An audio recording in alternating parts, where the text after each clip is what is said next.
सर्वप्रथम महाराज जी, दंडवत प्रणाम आपको। बहुत बहुत आभार आपका प्रभु, ज्वाइन करने के लिए कॉल और समय देने के लिए प्रभु। प्रणाम अजय जी।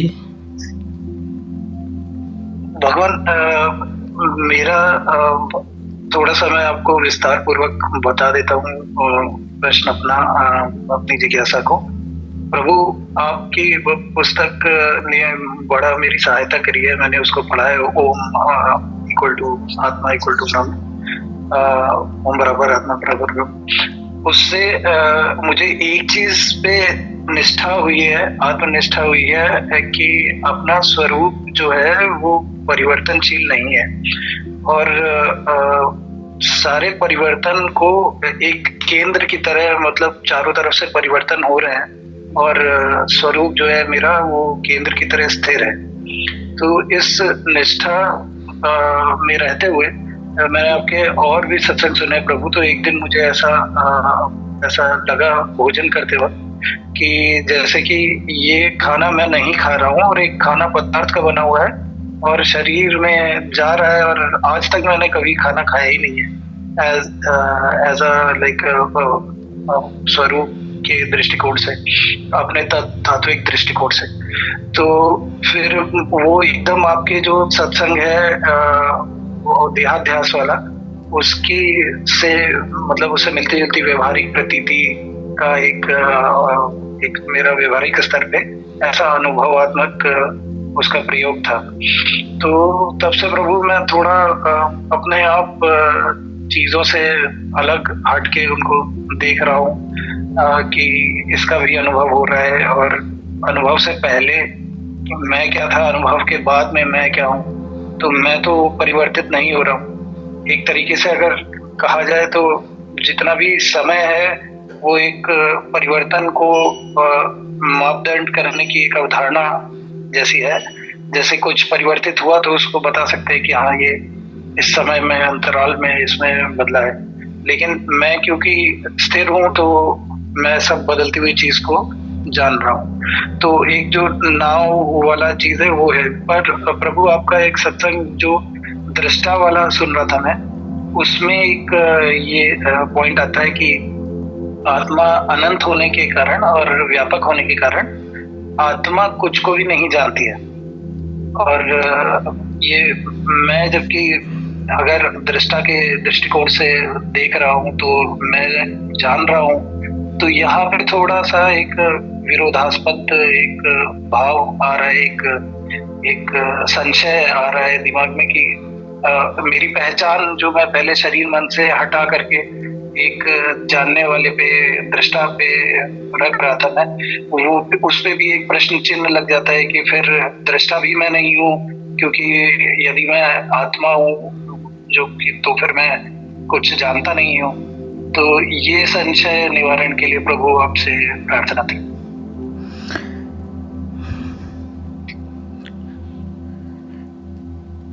देखिए, बैक एंड फोर्थ जैसा मामला है। बैक एंड फोर्थ मतलब पीछे हटना और फिर दोबारा आगे बढ़ना। पीछे हटने से तात्पर्य यह है कि शरीर, मन, इंद्रियां, ये सब मैं नहीं हूँ, इनसे अपने आप को पृथक करना। मैं इनका दृष्टा हूँ। जिस तरीके से संसार मुझे जानने में आया करता है विषय के रूप में, मेरे से पृथक मैं जानने वाला हूँ, ठीक उसी तरीके से शरीर, शरीर के अवयव और विचार, भावनाएं, संवेदनाएं, जिनको सामूहिक रूप से आप मन कह सकते हैं, मैं इनका दृष्टा हूँ। जब आप इनको भी उसी तरीके से देखते हैं जैसे आप संसार की बाकी वस्तुओं को देखते हैं, तो आप इनसे पृथक हो जाते हैं, क्योंकि आप जानने वाले हैं। ये दृष्टा की स्थिति हो गई। लेकिन भेद क्या है? भेद यह है कि जिन दृश्यों को आप जान रहे हैं वे दृश्य अपने होने के लिए देश काल के ऊपर आश्रित है।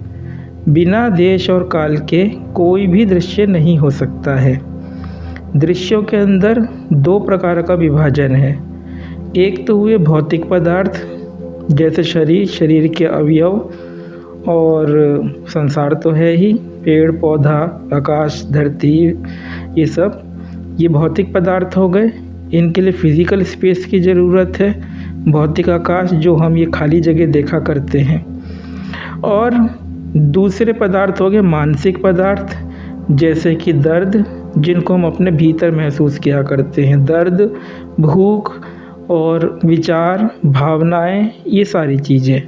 तो ये दोनों ही प्रकार के पदार्थ हो, उनके लिए देश और काल ये अनिवार्य रूप से चाहिए। मानसिक पदार्थों के लिए चिदाकाश चाहिए, मन का आकाश जिसे आप बोल सकते हैं। भौतिक पदार्थ के लिए फिज़िकल स्पेस चाहिए, ये बाह्य आकाश जो है इसको आप बोल सकते हैं। तो देश और काल, इन में जो विद्यमान ये भौतिक अथवा मानसिक पदार्थ हैं, जिनको हम है बोल, जिस भी किसी चीज़ को आप है बोल सकते हैं, जिस भी किसी चीज़ के बारे में कुछ भी कह सकते हैं, वो सारी चीज़ होती है दृश्य। और दृश्य होने के लिए देश और काल अपेक्षित है। तो जब आप दृश्य को जानेंगे तो ये जो दृश्य को जानने वाला दृष्टा है, अनिवार्य रूप से लॉजिकली भी देखिए और प्रज्ञा के द्वारा भी देखिए, विवेक के द्वारा, कि इस दृष्टा को देश और काल के अंदर विद्यमान होना ही होगा। मतलब इनकी प्रतीति के कारण स्वयं जो दृष्टा है वो भी देश काल के अंदर कैप्चर हो गया, बद्ध हो गया। बेशक वो इनसे पृथक है, लेकिन इनके सापेक्षिक है, इनके रिलेटिव है। इनको जानने के लिए, चाहे वो इनको अपने में लिप्त जाने कि मैं शरीर हूँ, इस तरीके से जाने, तब भी वो देश काल के अंदर आ गया, क्योंकि ये दृश्य देश काल में है। और यदि वो अपने को इनसे पृथक जाने, तब भी वो देश काल में आ गया, टाइम एंड स्पेस के अंदर आ गया। अब आत्मा की जहाँ तक बात है, देश काल से परे है। तो दृष्टा जो है, इसमें करना क्या है, हमने जो बोला बैक एंड फोर्थ वाला मामला, कि दृष्टा तक जैसे आप पहुंच गए कि मैं एक सेंटर पॉइंट की तरह हूं जो परिवर्तनशील नहीं है, स्थिर है, स्थिर सत्ता है। और ये जो दृश्य वर्ग है, ये आने जाने वाले हैं, ये आते जाते रहते हैं। यहाँ तक आपको समझ में आ गया, और इसको आप साक्षी भाव समझ रहे हैं, उसमें कुछ गलती नहीं है। साक्षी मतलब विटनेसिंग ही होता है। विटनेसिंग मतलब आप विटनेस कर रहे हैं, इनको जान रहे हैं। अब यहाँ तक जब आप पहुँच गए तो फोर्थ मतलब आगे बढ़ने वाली बात है कि ये जो दृश्य हैं, ये जिनसे मैं पृथक हूँ, आखिरकार ये बने किस चीज़ के हुए हैं। पहले हम उनसे रिट्रेस करा, पीछे हुए, अब हम उन्हीं की एनालिसिस कर रहे कि आखिर ये किस चीज़ के बने हुए हैं। एक तरीका तो ये हो गया। दूसरा तरीका क्या है, जैसा आपने अपने प्रश्न में लिखा भी था हमें कि मैं मेरे स्वरूप को जानना चाहता हूँ। तो दूसरा तरीका ये है कि आप ये जो दृष्टा हैं, जो इनसे पृथक हुए, ये दृष्टा आखिर में क्या है। अब हमारे शब्दों को थोड़ा गहराई से पकड़िएगा। आपने एक शब्द लिखा था अपरोक्ष अनुभव। वो अपरोक्ष अनुभव नहीं है जिसको आप अपरोक्ष अनुभव की संज्ञा दे रहे हैं। अपरोक्ष का मतलब होता है डायरेक्ट, बीच में कोई वाया ना हो, मीडियम ना हो। इन दृश्य को जानने के लिए मन की सत्ता विद्यमान है। मन कहते किसको है? दृष्टा और दृश्य के विभाजन को ही मन बोलते हैं। जो भी दृश्य होता है वह सीमित होता है, और सीमित सत्ता की प्रतीति का मतलब ही मन हुआ करता है, अटेंशन हुआ करता है। तो दृष्टा और दृश्य, इसका विभाजन जो हो रहा है, यहाँ पे मन की सत्ता है। तो इस दृष्टा को यदि जानना हो, स्वयं अपने आप को जानना हो, तो इसको आप दृश्य के रूप में तो जान नहीं सकते, क्योंकि ये तो सब दृश्य को जानने वाला है। कोई भी भौतिक वस्तु हो या मानसिक पदार्थ हो, इन सबको ये जानने वाला है। तो जो भी भौतिक वस्तुएं होती है, मानसिक पदार्थ होते हैं, वो तो इसके दृश्य हो गए, इसके ऑब्जेक्ट्स हो गए। ये है सब्जेक्ट बना हुआ है उनका। ये सब्जेक्ट स्वयं को विषय के तौर पे नहीं जान पाएगा। आप समझ पा रहे हैं हमारी बात? जी प्रभु, ये भी एक उपाधि है जो मनोई है दृष्टा दृश्य की, और ये एक भ्रम है। मतलब ये भ्रम है। ये इस तरीके से है, आप समझिए हमारी बात को, कि जैसे कि ये दृश्य वर्ग जो हैं इनको आप जान रहे हो, तो इसी कारण से तो जान रहे हो कि ये आपसे पार्थक्यता रखते, सेपरेट है आपसे, ठीक। जी प्रभु। तो जो चीज़ आपसे सेपरेट है वो आपका विषय हुआ, वो ऑब्जेक्ट हुआ, फिर चाहे वो भूख हो, दर्द हो, पेड़ हो, कोई व्यक्ति हो, कोई कुछ भी क्यों ना हो, कोई घटना हो, कुछ अनुभव हो, कुछ भी, वो सब के सब आपके विषय हुए, ऑब्जेक्ट हुए वो सारे के सारे। इन सब को जो जानने वाला जो दृष्टा है, जिसको आप बोल रहे कि अपरिवर्तनशील सत्ता है, इसको जानने के लिए क्या करना पड़ेगा आपको?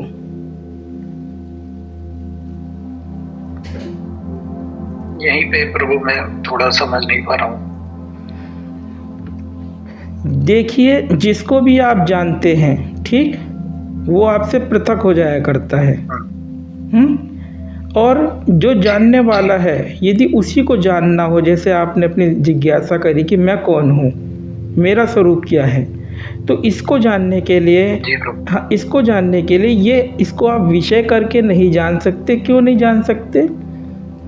यदि आप इसको विषय से समझ रहे हो आप हमारा अर्थ, विषय मतलब विषय से मैं समझ रहा हूँ प्रभु, जो भी, जैसे मैं स्थिर हूँ, केंद्र हूँ, जो नहीं परिवर्तित हो रहा हूँ, इतनी जितनी भी मेरी आयु है अभी तक, उसमें सब कुछ बदला है, लेकिन मुझमें कोई परिवर्तन नहीं हुआ है। तो सब कुछ मेरा विषय हो गया, क्योंकि अगर मैं भी बदल जाता तो बताने वाला कौन रहता है बदलती हुई चीजों को।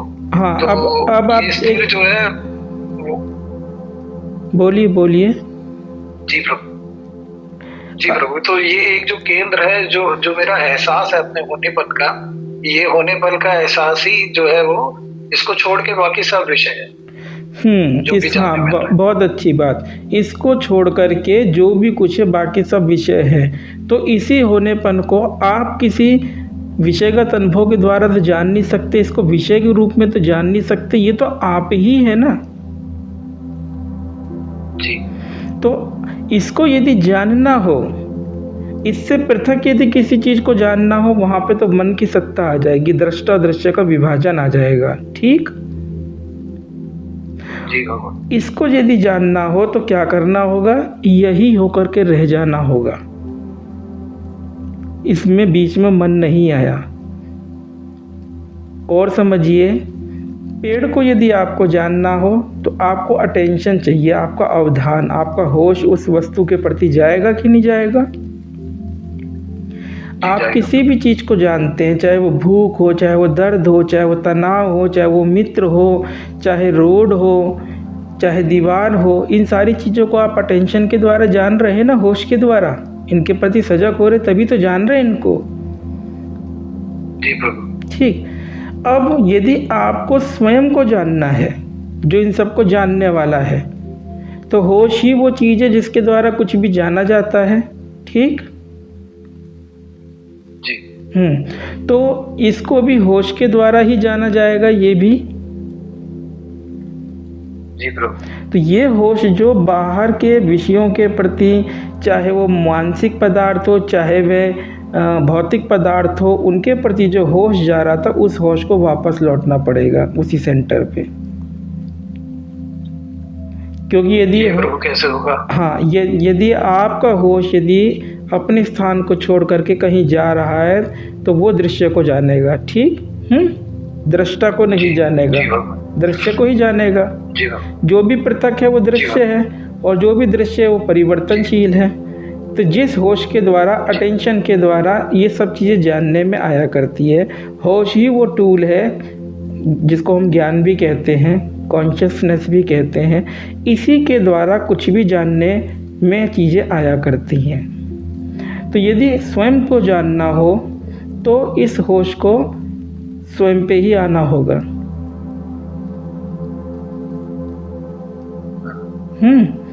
मैं मात्र होकर के ही रह जाना होगा। अभी आप किसके अंदर व्यस्त हो गए हैं? इसके अंदर व्यस्त हो गए कि मैं इन सब का साक्षी हूँ, मैं इन सब का साक्षी हूँ। मत बनिए इन सब का साक्षी। ऐसा करने से होगा क्या? ऐसा करने से ये होगा, मैं की जो सत्ता है उसकी व्यापकता का आपको बोध होगा। तब आपको ये पता चलेगा मैं जो है किसी भी दृश्य को नहीं जानता है, मैं सदैव मैं को ही जाना करता है। स्वयं की स्वयं से अभिन्नता को जानने के लिए आपको कुछ भी नहीं करना पड़ता है। जैसे कि लहर हुआ करती है समुद्र में, तो वो वापस से कहाँ जाएगी ये बताइए? समुद्र में ही लौटती है ना, और तो कहीं उसका ठिकाना है नहीं। या इस तरीके से समझिए कि जैसे हमने आपको चाय दी, चीनी मिलाते हुए उसके अंदर चम्मच घुमाते हुए, तो अंदर जो उसकी चाय है वो एक तरीके का वर्लिंग हो रखी है, उसके अंदर वर्लपूल बना हुआ है, भंवर टाइप का। चाय जो है ऐसे करके वॉर्टेक्स बना हुआ है, घूम रही है। अब उसको यदि आपको स्थिर करना होगा तो क्या उपाय है आपके पास, ये बताइए? क्या करेंगे कि वो स्थिर हो जाए? उसको रख देंगे एक जगह शांत, कुछ बस, करेंगे नहीं उसमें, क्योंकि कुछ कुछ यदि आप करेंगे तो वो बना ही रहेगा ना। फिर आप उसको ऊर्जा ही दे रहे हैं ना घूमते रहने के लिए। तो यदि स्थिर हो जाएंगे, दृश्य से अवधान को हटा करके, तो ये जो दृष्टा है इसका स्वरूप ये पता चलेगा, मैं जो है वो कदापि देश काल के अंदर नहीं है, मन से परे की सत्ता है, व्यापक है। और साक्षी उसको शब्द इसलिए दिया जाता है, साक्षी शब्द से ये जो हमने बोला ना होश या ज्ञान, ये और मैं दोनों अभिन्न हैं। कैसे अभिन्न है? इस तरीके से आप किसी भी चीज़ को जानते हैं, जब भी कोई भी भौतिक पदार्थ आप जब जानते हैं तब वो मैं मौजूद है। पदार्थ का बोध है प्रभु। हाँ, पदार्थ का बोध है, लेकिन आप हैं, आप मौजूद है, तभी तो पदार्थ का बोध है। मैं हूँ तभी तो, और तो सदैव उपलब्ध। हाँ ठीक, और होश भी है जी, होश भी है प्रभु। ये मैं और होश दोनों एक ही चीज है या अलग अलग चीज है? मैं होश को ही मैं बोल रहा हूँ। हाँ, होश को ही मैं इज इक्वल टू होश, होश इज इक्वल टू मैं, दोनों एक ही चीज है ना। जी बाबा।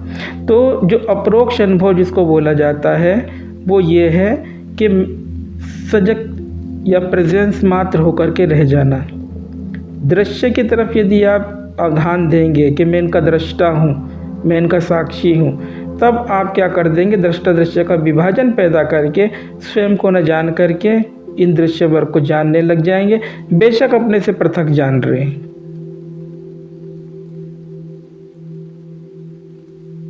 अगर आपको यह वीडियो पसंद आया है तो वीडियो को लाइक जरूर करें और चैनल को सब्सक्राइब कर इस ज्ञान के प्रवाह में अपनी श्रद्धांजलि अर्पित करें।